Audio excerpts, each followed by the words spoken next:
Hi, everyone. Welcome to Two Guys Talking Sports. It's our college edition, and we had some victories this week and some big victories. It's less stressful games this week. Exactly. I will rely on you because I didn't get to watch any of the games this week. This past weekend. You were at a wedding, so quickly we'll just say shout out again to Evan. Yep. And his wedding. And Amanda. Getting married in football season. I know. Way to go, Evan. Yeah, way to go. He did send you that video. He did. But man, it was a very good wedding. It was beautiful. You couldn't ask for better weather. Good ceremony. But before it started, the wedding was at 1, and we were in like one of the rooms in the church. And so I could keep up with the game a little bit on my phone. And before we went in, I was like, I swear, if I open this phone up after this ceremony and we're losing, I'm gonna break something. Luckily, it was, I think, 27-0. Yeah, there wasn't much of a chance throughout that game. It didn't seem like we were ever at risk. Yeah. South Carolina wins 47-6 over Vanderbilt. I think the biggest takeaway for everybody was how the defense played. Yep. They only allowed 234 yards of total offense. Most of that was on the ground. I will say if there was one thing that worried me, it was how much rushing we gave up, over 100 yards rushing. But again, that's okay though. I mean, 230 yards of the defense allowed. That's a great game. And I've already seen people complaining. I was like, like I said, I wasn't able to watch any of the games, but when I was coming home, I was listening to some of the post game shows with Gamecocks Central, Mike Uva, and people were saying, well, you should expect that we're playing Vanderbilt. Listen. Yeah. You can't have it both ways. You can't complain and moan the whole time. And then when they do good, you can't then say, oh, well, they only played Vanderbilt. They did what they were supposed to do. Yeah. So stop complaining. I agree. It's one thing if they gave up 400 yards and 30 points. Right. But I think the weather was on our side a little bit too. Yeah. It was raining. It was. We had a special teams touchdown. Spencer Rattler played lights out, 28-36, 351 yards, 3 touchdowns. He did throw a pick.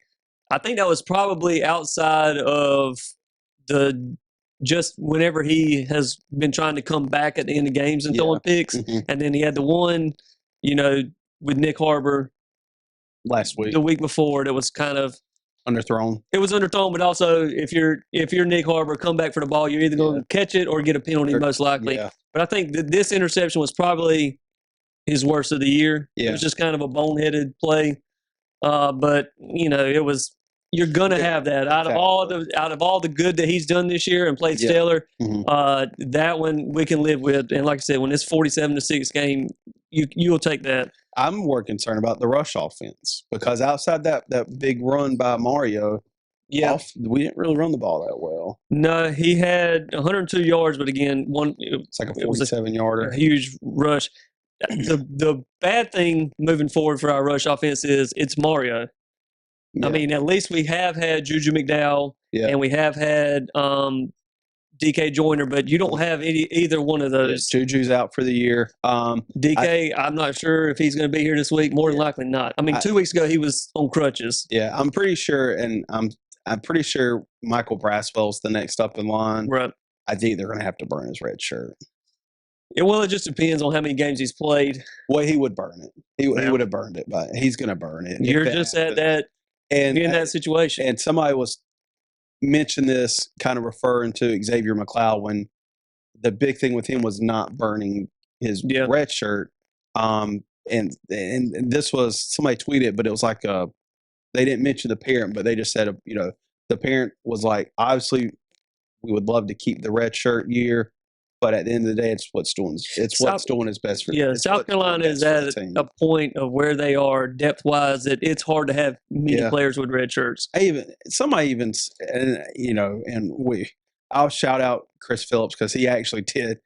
He impressed me when he was doing his call-in show after the game, and I've seen this on Twitter. People are like, we need to put Lenore Sellers at running back. Oh. Get out of here with that. Get out of here with that. He's your future quarterback. Most likely he's going to be your starting quarterback next year. You don't throw him into a position he's never played before. It's the whole thing with the Carry-On Joyner. Exactly. It took the Carry-On Joyner weeks to even look decent at running back whenever he was getting those second, carries. Mm-hmm. to throw in a quarterback who's never played the position before, hasn't practiced it at all, no, that's just a stupid comment. And people were saying he's already the next best thing coming. And like I said, shout out Chris. He's like, listen, don't temper expectations. He has all the tools right. to be great at South Carolina. We continue to put weapons around him, have a line that block for him. Yeah, a good offensive coordinator. He has the tools, but he's played against Furman and Vanderbilt. Yeah, let's pump the brakes, let him develop. But he will not be our running back. No, he will not be our second string running. You're just going to have to burn the red shirt. Well, it is what it is. You have to get creative with what we have. Or what you're going to do is you're just going to, like in that game, we're going to pass a little bit more. I think in these next two games, you're going to have to rely on the pass anyway to win these games anyway. So it's what we did last year. Right. May have to utilize Joshua Simon. Use some of our receivers. Right. Just have to get creative. But like I said, if Lenore Sellers it lines up at running back. No, that'll never happen. That's not going to happen. So stupid. There would have to be like a ton of people get hurt before we ever even consider that. Shout out Xavier Legette, 120 yards on the day. He becomes the fifth receiver in South Carolina Gamecock football history to eclipse 1,000 receiving yards in a season. So it was the sixth time it's been done, but one player was on there twice. Right. So he's the fifth one to do it, fifth player to do it. But he very well in the next game could jump up to number 2. He's 51 yards. Yeah, the difference between 2 to 5 is, like you said, only 51 yards. I mean, he could almost bounce his way up per catch and the way that it's set up. And Spencer Rattler only needs 182 yards against Kentucky this weekend to surpass Connor Shaw on the all-time pass unless he's been here 2 years. Yeah, I mean, it's just been as far as record-wise and the way that the season has gone as a team, not the best. But for those two guys, I mean, you could not have asked for a better year from them, and luckily for both of them, I think they've bolstered their draft status, and especially Xavier Legette. Shout out to Xavier Legette. Let me pull up this. Let me find out who tweeted this. Give me just a second. But it was Xavier Legette's per season breakdown in terms of catches and stats.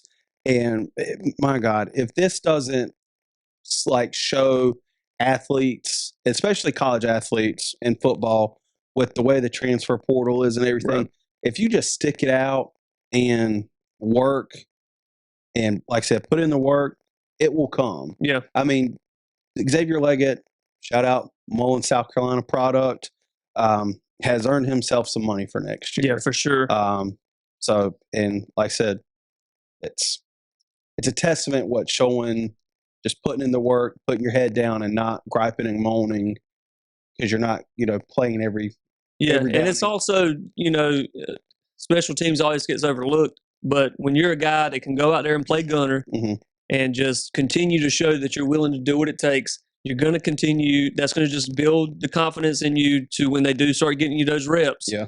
Getting more practice reps. They're going to give you more chances whenever you're showing you're willing to do what it takes to just be on the field. And that's basically what he had done throughout his career. Just he would be in there every now and then. Yeah. A little bit more last year, but it was really special tems. And they were just looking for him to be another, great special teams guy this year. But obviously has the breakout year that he has. Another, speaking of special teams, punt block for a touchdown. Kind of got lucky. It was a bad snap. Weather kind of played in. I heard it was coming all day though. They were getting back there. It was also bad snaps every single time on their punts, so it was bound to happen. Take advantage of that when the weather's like it was. Yep. Play it to your advantage. And then another big boy touchdown, Alex Huntley with the touchdown reception. Columbia product. Finding ways to get guys, in there and. In a season like this, just give them something, to say. I'm glad almost as a thank you. I'm glad the fake extra point didn't come back to haunt us. It wasn't a fake. The first one? It was a bad snap. Okay. Bad snap. Okay. And just it was a fumble snap. It was a kick. Okay. I had missed it whenever. Okay.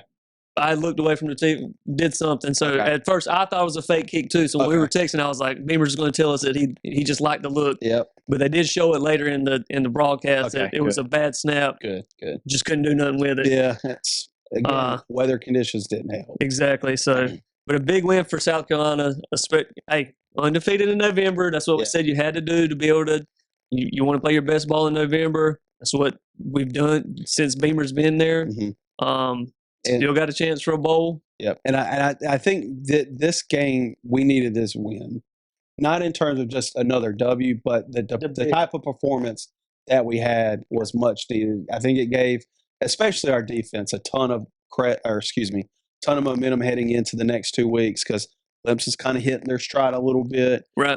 Kentucky's kind of sputtered a little bit, but still, they're a program that we struggle against. I think a good thing for South Carolina is you've gotten 2 wins in November. Yep. Obviously, the Jackson State didn't go exactly how you would map it out, but you still got the victory. And Jackson State's a good football team. Yep. You get the victory you really needed against Vanderbilt with just the defensive performance, the offensive performance. Yeah. And then you go into Kentucky, another home game. We always play a lot better at home. We do. Yeah. And the good thing is the way that it's kind of shaking out is Kentucky's kind of banged up right now, not necessarily in injuries, but they're coming off having to play Alabama. And that's tough. Yeah.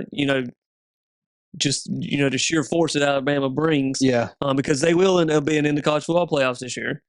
But we'll talk about that later. And then you're kind of set up too. So if you can get past Kentucky, you got Clemson this week that's got to play North Carolina, which is no slouch either. I think it's at North Carolina. No. It's at Clemson. Is it? Okay. But, again, not a slouch of a team in North Carolina. So Clemson's it's not a team that Clemson can just look past and then move on to South Carolina. Mm-hmm. So it kind of shakes out to if you can beat Kentucky, you're going to ride a lot of momentum going into that Clemson game. It's going to be a night game. Crowd should be crazy.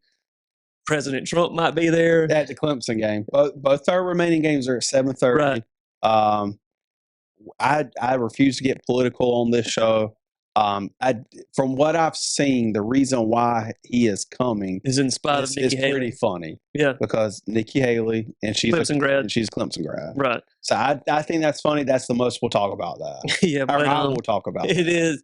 There will be a lot surrounding that game if that pans out to be true. Yeah. And on top of that, if South Carolina is 5-7 going into that game, it's going to be a huge game for them. Just to get to that bowl game to give these younger guys experience. I truly think that it'll be Spencer Rattler's last game, win or lose. Yeah. I think that if we do make the bowl game, he'll probably sit that out, and I wouldn't blame him. I don't think so. And we can talk about this more. I don't think he will sit out. Just the way he's talked and the way he's grown as a leader. Yeah.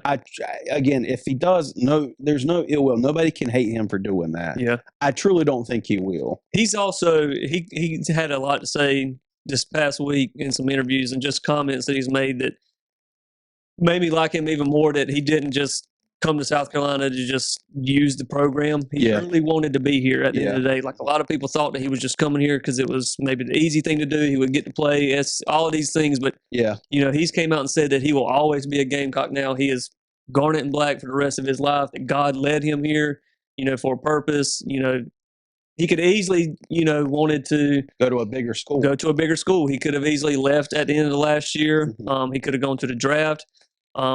He could have said what Emmanuel Acho wanted Caleb Williams to do when the season's kind of foregone and you're not going to win anything. When we're sit out 2-4, he could have easily said, "Look, man, I've done enough this year to prove to NFL scouts I'm just going to sit." But he hadn't. He's kind of stuck by his team. Yeah. Unfortunately for him, record-wise, it won't show. But I think that he is the best quarterback to ever play at South Carolina. Yeah, hands down. And nobody will argue against that. No. That's not a take that is hot and nobody else has said.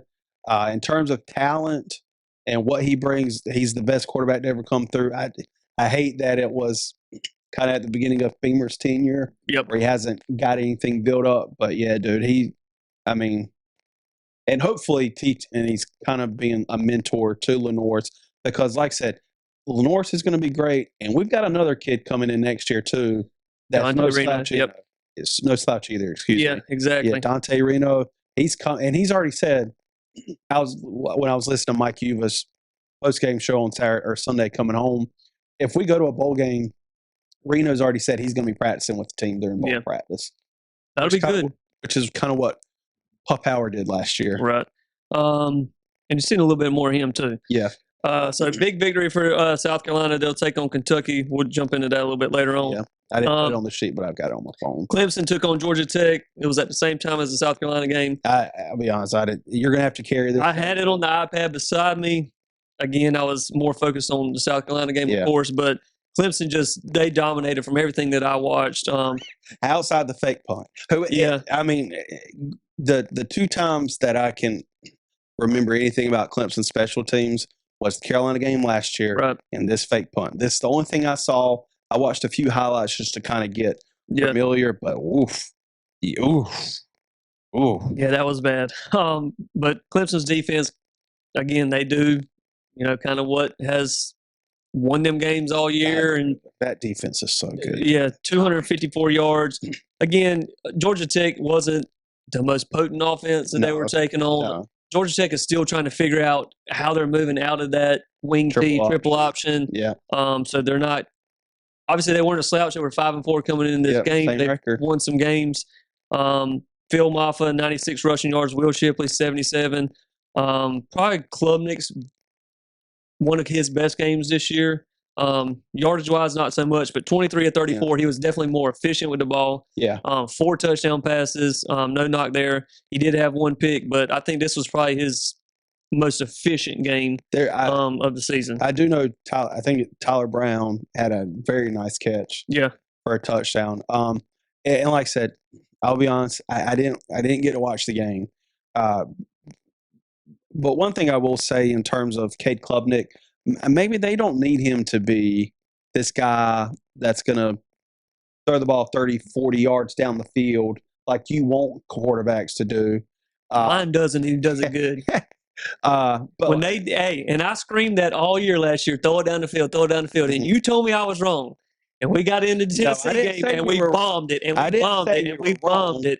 And then we did it in the Clemson game, and then we've done it all year this year. Because we got signals from Michigan. You know that. Well, but, like I said, he's like DJ. They just need to cater to his – and maybe it's from Garrett Riley trying to get comfortable with play calling. Right. But, again, Clemson's defense, dude, they are so good. I was hoping they were going to take a step back when Venables left, and it still they still could possibly do that when all his players get there. But God, man, they have not slowed. That front seven is ridiculous. Yeah, they are.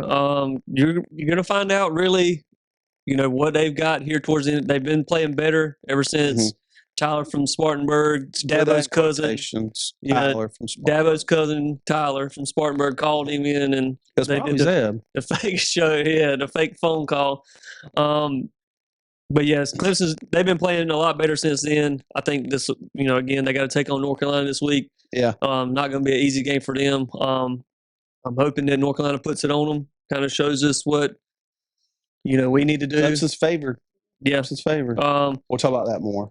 Yeah. But solid win for Clemson again. I think for Klubnik, this is probably his best game. It's not going to show it up yardage-wise because he had some games where he's thrown for over 300 yards, but efficiency, I think this was his most efficient game. Mm-hmm. And then, obviously, they've kind of leaning on Maffa a little bit more. Shipley still kind of – they distributed it pretty evenly. Yeah, Shipley still kind of – and Maffa, I think, now that he's got the chances when he gets the ball, he's making do with it. So, all around, great victory for Clemson. Yeah. Seem to be hitting their stride. Yeah. I've got two sides of me. As somebody who does the show, I hope they do. But as a Gamecock fan, I hope they sputter. Hopefully they will against North Carolina. We'll cover that at the end. Few national games this week. Oregon beating USC. USC is just a disappointment all around. Dude, Oregon is, I think they're one of the top 4 teams in the country. Very well could be. I think they are. The Missouri embarrassed Tennessee. I hope this really settles everybody down that Tennessee is this, king almighty of the SEC. They're not. They had one good season last year. It's their best season in almost 2 decades. No, excuse me, not 2 decades, in a good while. Right. And we can stop pretending Joe Milton's a good quarterback. He's not. Missouri kicked the crap out of Tennessee. Yeah, Missouri came in with something to prove, and Tennessee let them prove it. Another big one, Georgia absolutely demolished Ole Miss. They got Brock Bowers back. They didn't really miss him. Did he play? Yeah, he played. He was a starter. He started the game. Thanks, Evan. Kyle doesn't know anything that happened this week. Sorry. Yeah, I don't. I'm sorry. The positive I will say about Evan's wedding, other than the ceremony, is one of the guys on the bachelor party. His name's Paul. I let him down with the North Carolina game. Lost the bet. I did redeem myself this weekend, so he ended up winning his parlay, but made up for the Vanderbilt game. But yeah, he played. They announced him. He started. So I'm not sure exactly how much he played because it was an absolute blowout. Yeah. But yeah, he did get in there. I'd be very scared if our teams of Georgia. Oh yeah. But just all around, Ole Miss and Lane Kiffin has kind of hit the peak that he's going to hit with Ole Miss. I could very well see him going to Texas A&M. Getting that. Yeah. Speaking of A&M, the coaching carousel firings have started. Yeah. Before then, Alabama beats up on Kentucky. Hopefully that bodes well for South Carolina. Maybe knocks Kentucky's confidence level down a little bit. Maybe they're just kind of roughed up a little bit. Michigan beats Penn State. Michigan beat Penn State. I'm so sick and tired of Penn State being in the top 10. They keep putting them there, and then every time that they have to play with somebody worth a crap, they let them down. When they played the big three, they don't win. Yeah, they never win. James Franklin, I think, has won one or two of those games since he's been at Penn State. At this point, you kind of got to move on from him. Well, I was listening to a podcast. I had a long drive coming back, so I had a lot of different podcasts I could listen to. But I think with the way all this conference realignment's going, I'm pretty sure Penn State will probably look at okay, let's get out. Who are we going to be playing before we make any rash decisions? They're just not a top team. No, they're not. They come into these games, and it's good for Michigan and Ohio State because they come into these games, and it ends up being a top 10 win or a top 12 win for them every year. But they're not ever going to beat them. Toyed with them. Michigan had passed the ball not one time. In the second half. Right. I mean, I think J.J. McCarthy had 8 passes. Yes. He was 6 of 8 or 7 of 8. Yeah, they just played smash mouth football and just took it to them the whole time. Yeah. Obviously, Harbaugh wasn't there. The whole suspension. I don't understand anything that's going on. My only take on that it's a very cowardly thing that the Big Ten commissioner did. He suspended him when they were on the team playing, going to Penn State, Happy Valley. I think that's Happy. Yeah. Whatever it's called. That's a pretty cowardly thing to do.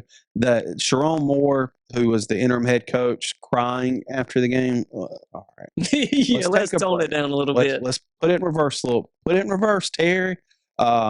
It'd be one thing if you were 2-6 and you were taking on a high-powered team and your coach got suspended and you came in and you beat them and then you're crying afterwards. Bro, you're a top 4 team. Yeah. And you toyed with them the whole game. There's nothing to cry about. Yeah, I'm just ready for this whole charade to be over with. Hopefully it is. I mean, let's just move on. Yeah, Harbaugh's gone from Michigan at the end of the year. I think he's going back to the NFL. Texas A&M. I think he's going back. If I was him, I would not. Yeah, he's more suited for the NFL. Yeah. I think if the Bears end up letting their coach go, Eberfluss, that would be a great story again for Harbaugh to go back to the team that he played for. But I think he's going back to the NFL. Yeah, I think so too. Yeah.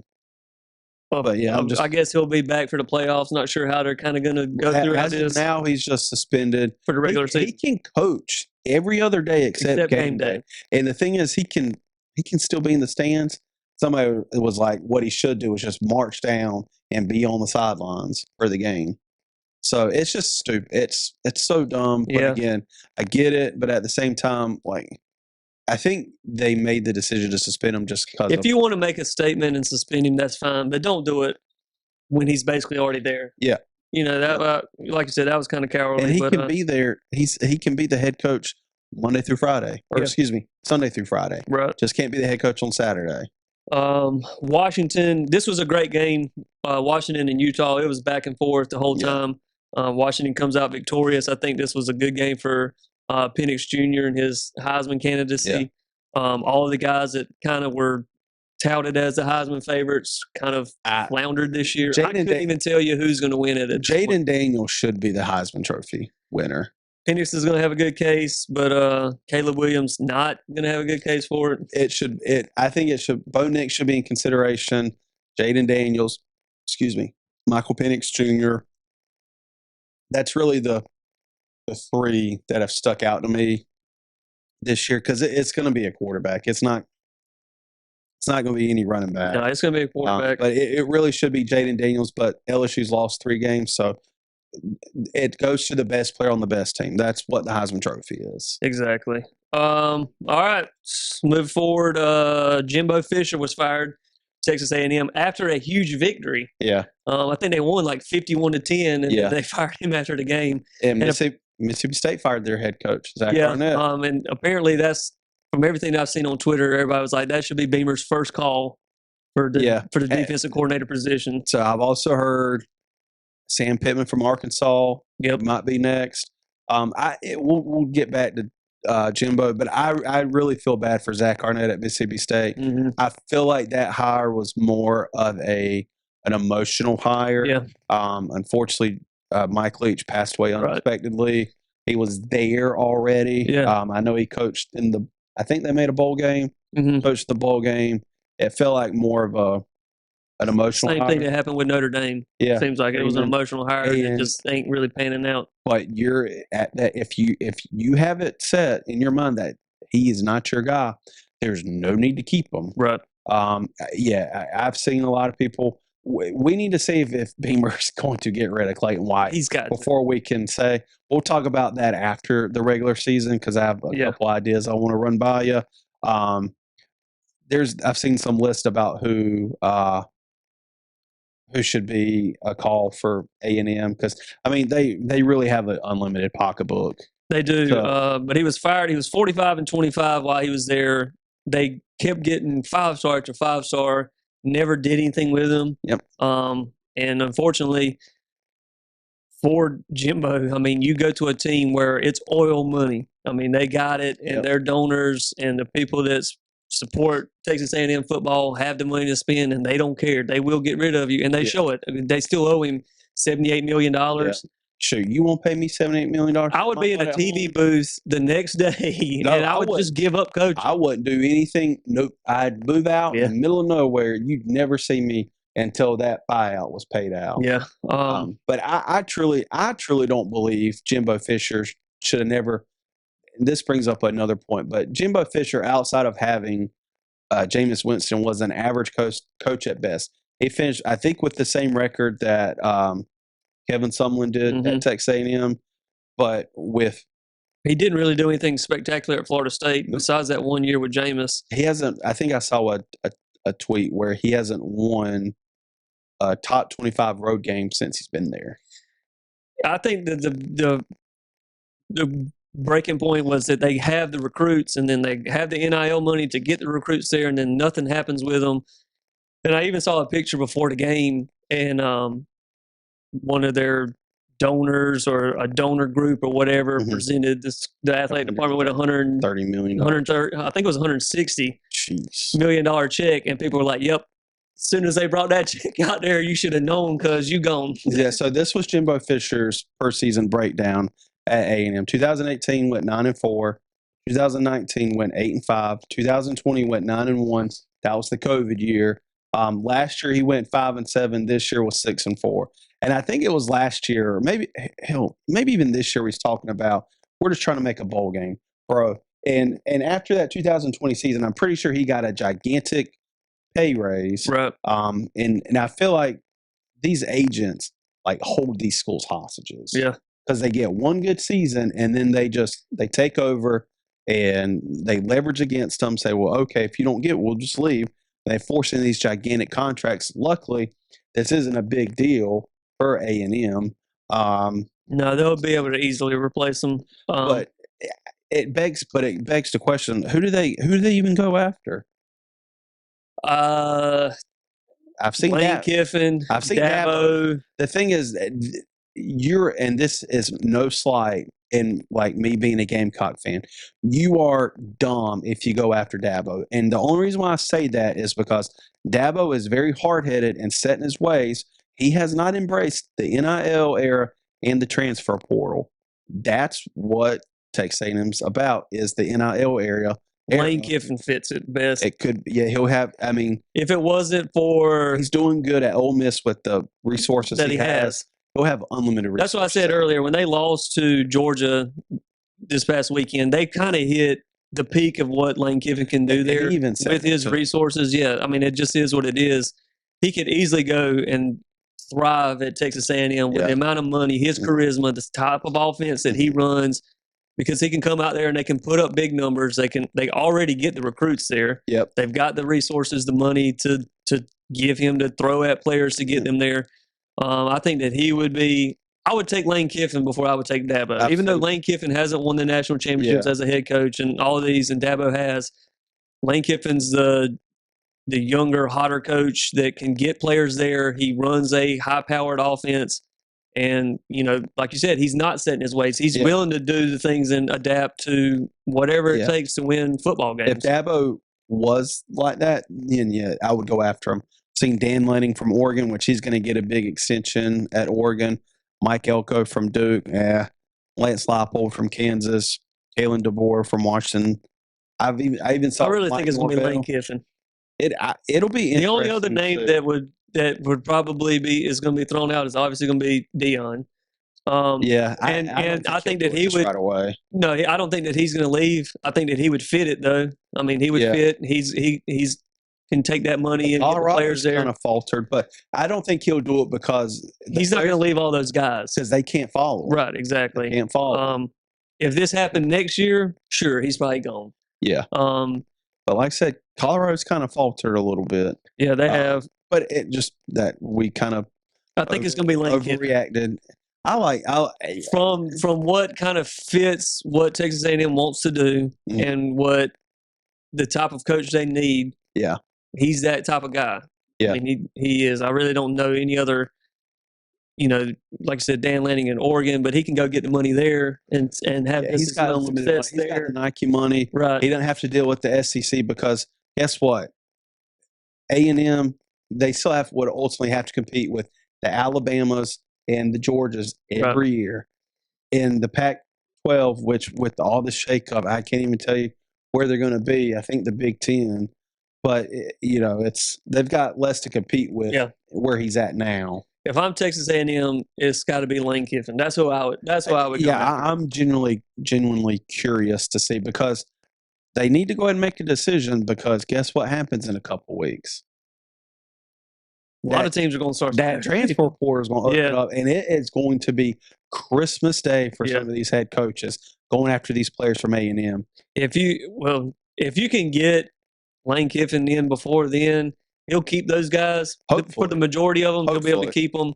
And then I think he'll be able to pull a lot of guys in. So maybe. Jumping in. Interesting times. Yeah. Top Interesting 6. Times. Real quick. I don't think it's going to change any. I think Georgia needs to catapult. Yeah, I think they'll go to 1. Ohio State. Yes, I think that'll be the only change. I hate this because Alabama's going to come up. They're creeping on up there. Going to. I saw I saw where Joel Klatt wanted to know. He kind of put it out there. If Alabama beats Georgia, that obviously has got to put them into the top 4. So does Georgia still remain in the top 4? So like a scenario that I saw is it's like there's 2 that are confirmed, I think. But it's like, okay, you've got a Oregon that's at their record, they're a conference champion with 1 loss. Texas 1 loss champion. I mean, there's a lot that can happen. But the thing is, if Alabama beats Georgia and you've got other teams that are conference champions with 1 loss, I don't see any way you can keep Georgia in. The way that the top 4 is right now, if Ohio State finishes how they finish, Washington finishes how they finish, if Alabama beats Georgia, I just don't see them keeping Georgia. If Michigan, finishes where they're at, I don't see Georgia getting in there losing the conference championship game. No, because if you've got one-loss teams that are conference champions, right, like an Alabama would be if they beat them. If Alabama wins out and they beat Georgia in the conference championship, they're in. Yep, because they're one-loss team. If anything, it will be Georgia that'll be left out because it's more than likely if everything finishes the way we expect it to, it's going to be Ohio State. It's going to be an Oregon-Washington rematch for the Pac-10 or Pac-12 championship. Mm-hmm. There'll more than likely be I don't know if the Big Ten does divisions anymore. It's just the top two. Is it? Ohio State, Michigan. So it could be a rematch. I know that's not how it's always been. They've still got to play that in the regular season, right? Michigan, Ohio State. So Thanksgiving that could take care of itself, right there. Hold on. But either way, Alabama's getting in. Zeb, I told them the other week, Alabama's getting in, and they're just going to slowly creep it. They'll be in the top 6 this week. It's the same crap from last year. So it is still division. So it's the Eastern Division versus the West Division. So they won't rematch. No. So it pretty much comes down to that game. When do they play? This week? Next week? No, Michigan, Ohio State plays Thanksgiving weekend, just like South Carolina does. So that'll kind of shake itself out there between those two, I think. But either way, Alabama's getting in. They're going to beat Georgia. I don't know what Georgia's doing against teams like Ole Miss. And I don't know, man. Georgia. I don't care if Georgia's at number 4. But if Alabama beats them, they're getting in. But the thing is, you can't. But the thing is, you can't neglect conference champions that have the same resume, if not better, than Georgia. The only way that Alabama and Georgia both get in is if Alabama beats Georgia, and then Michigan beats Ohio State, or vice versa, and then that team, whoever wins that game next weekend, then loses in the Big Ten championship game. And then you have Washington, Oregon. If Oregon beats Washington, then that kind of helps Georgia out if they lose the conference championship game. I think there's a lot that's got to happen. There's a very slim chance more than one team per conference is going to make it this year. I don't care how you want to view it, with the SEC. But again, you have to, at the end of the day, go based off resumes. This would have been the best year to go ahead and have that 12-team playoff. But it can happen next year. Yeah. But this wasn't a year where you're just like, all right, these are the 4 best teams. These are the 4 best teams that are going to get in. Georgia's showing it. And they deserve it. Georgia's showing it right now. Oh, yeah. They're definitely the top team besides Alabama because Alabama's going to beat them. They might. We got a couple weeks. Yeah. I think we got, 3 weeks? Yep. All right, let's pick South Carolina is going to take on Kentucky 7:30 Saturday night. Yep, South Carolina is. The Root is going to be there. Yep, Kentucky's a 1.5 point. Going to be playing Sandstorm live at the game. This is going to be a pick'em. It is a pick'em, I'm pretty sure. Yeah, it's Kentucky's -1.5. Okay, well, it opened as a pick'em. Did it? More than likely, that means that people are betting the Gamecocks if they're going Kentucky -1. If it's shifting towards Kentucky, people are betting Gamecocks. Yeah. I think the FBI has us as a 54% chance of winning this game. Yeah, favored in the FBI. You're at home. You know everything that's on the line. I'm picking the Gamecocks to win by 7. Yeah, I'm going with the Gamecocks. It's going to be close. We have to be able to stop the run, though. And we got to be able to have some sort of running game. Yeah, I agree. You got to have 50 or more rushing yards, I think, in this game. 75 would be great. Obviously, if you get 100, that's just butter. But you got to be able to get 50. You got to be able to hit some 3 or 4 yard runs. Yeah, because we can't throw every single play. Kentucky's lost 4 out of their last 5 games. They're coming in stumbling, and like I said, that last one against Alabama, who was going to be in the playoffs, it bodes well for us. So you got to take advantage of this. We play our best in November. You play your best at home. It's a night game. The environment should be everything that you want it to be. Rocking Saturday. Exactly. It's not going to be too cold. It's not going to be too hot. Fans should be able to just coast in there and be comfortable and hopefully get a win. You got to take the success that you had this week with the defense. Take that game plan, bring it in. Gamecocks by 7. Yeah, I'm going with the Gamecocks as well. Clemson, North Carolina. As of we're recording, Clemson's playing Saturday 3:30 ESPN. They are not the CW. Not. So They graduated from CW, luckily. Exactly. So if you want to watch the CW, the Flash will be on, or Arrow. Yeah.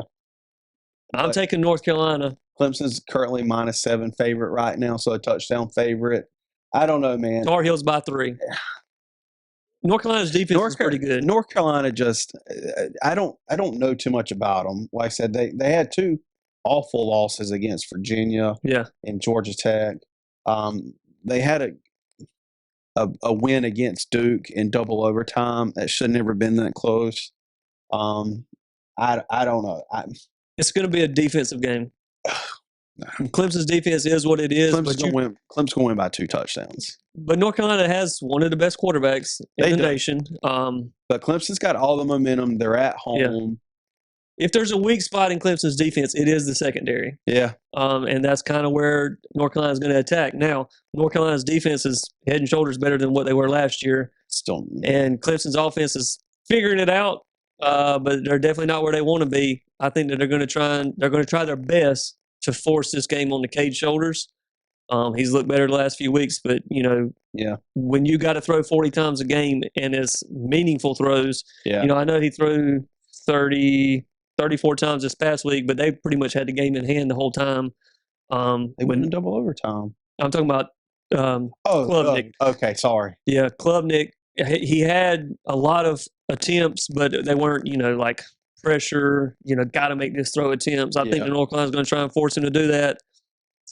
I think it'll be a close game. Clemson's winning. They're going to make it look easy. I'm going to take North Carolina with the 3. This going to be a field goal game. Clemson's going to win. They're probably going to be ranked going into our game.